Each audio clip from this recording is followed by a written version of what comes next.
السلام علیکم ورحمۃ اللہ وبرکاتہ۔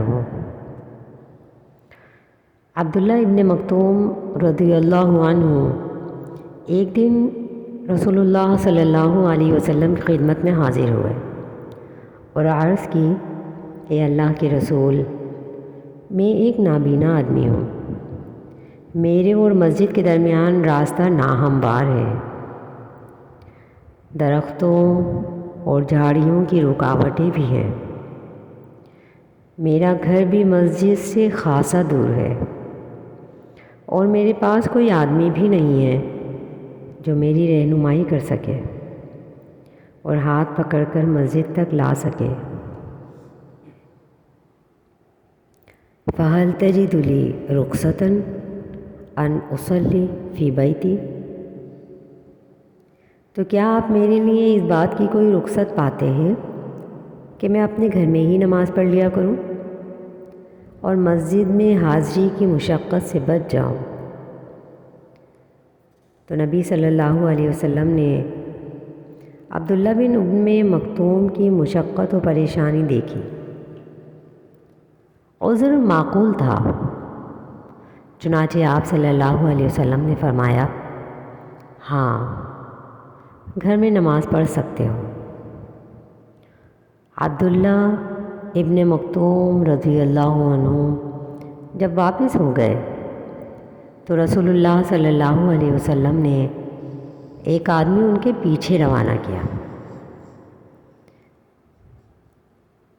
آپ نے فرمایا، علیہ بہ، اسے میرے پاس لے کر آؤ۔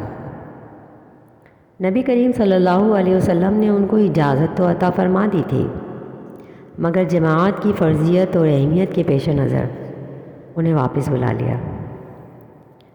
چنانچہ نبی صلی اللہ علیہ وسلم نے ان سے پوچھا، هل تسمع النداء بالصلاة؟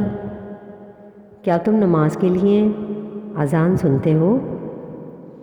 عبداللہ ابن مکتوم نے عرض کیا، جی ہاں۔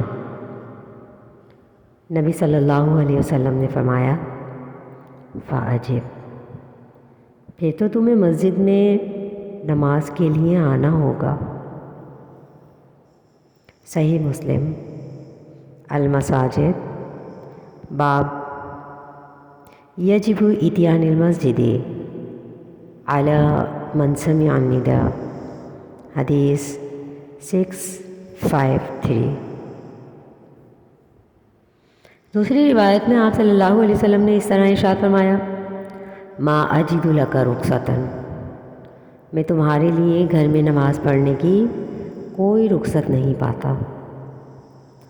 مطلب یہ تھا کہ میں تمہارے لیے جماعت چھوڑ کر گھر میں نماز پڑھنے کی کوئی رخصت، کوئی گنجائش نہیں پاتا، اگرچہ تم نابینا ہو، اگرچہ تمہارے اور مسجد کے درمیان کافی رکاوٹیں ہیں، اگرچہ تمہارا گھر بہت دور ہے، اگرچہ تمہارے پاس کوئی آدمی نہیں ہے جو مسجد تک تمہیں لے کر آ سکے، اور اگرچہ تم اس اندھے پن کی مصیبت میں پھنسے ہوئے ہو، لیکن جب اذان کی آواز تمہارے کانوں سے ٹکراتی ہے، یہ ربانی آواز تمہارے دل کے شعور اور احساس تک رسائی حاصل کرتی ہے، تو پھر تمہارے لیے مسجد کی جماعت چھوڑ کر گھر کے اندر